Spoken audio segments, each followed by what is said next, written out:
Thanks for joining us today to learn more about safer at smaller schools.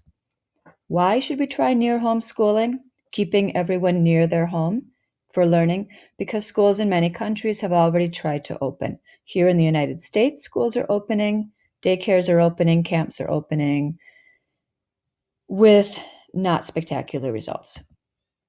Many schools and many districts planned to reopen. We've all been trying to get back to normal.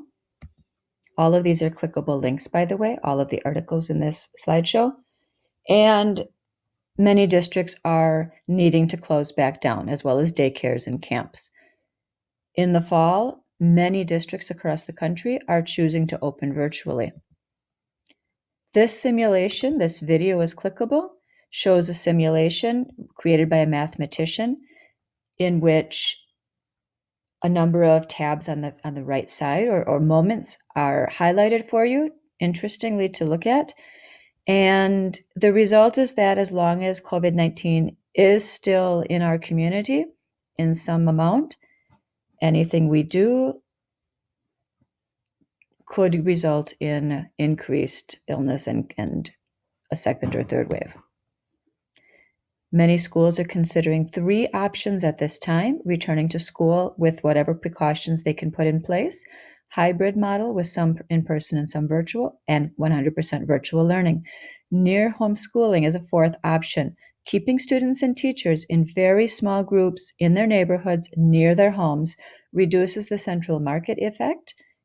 You'll see that highlighted in the previous slide, previous linked video, and still provides in-person learning, which is so important for kids, especially early literacies, both social, emotional, other needs. This allows those students who aren't effectively able to participate in virtual learning that face-to-face instruction, as well as providing opportunities for older students or more independent students to interact socially, academically, with peers, with teachers. Each site would have 2 to 4 teachers. There might be a licensed elementary teacher, a high school teacher, maybe a teacher and an educational support professional, maybe 2 to 3 teachers and an adult parent or neighbor from the community who has had a background check done. There would be as few students as possible at each site, keeping together family and neighborhood clusters. You might have all 2 to 5 children in a family in the same site. This again reduces exposure and community spread.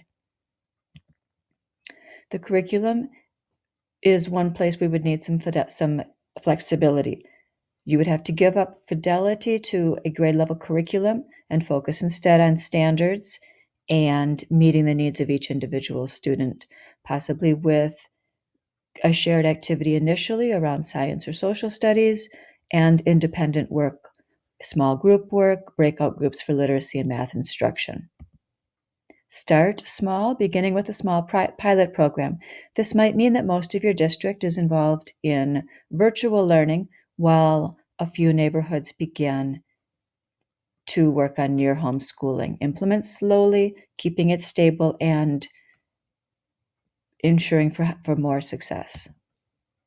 Select your sites in your community.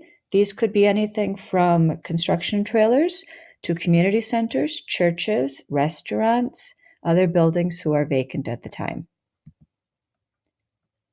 Coordinate your staff, coordinate with your neighborhood. You'll need, of course, neighborhood buy-in. Communities will need to be invested in this. It is, of course, their children, their community members who are at higher or lower risk, depending on the option chosen by your district. Follow us at Safer at Smaller Schools. We'd love to hear from you. Keep in mind, each district's implementation of near homeschooling will look differently, and it's up to each district, each school, each community, and each family to choose the safest, best model. Good luck, stay safe, and be well.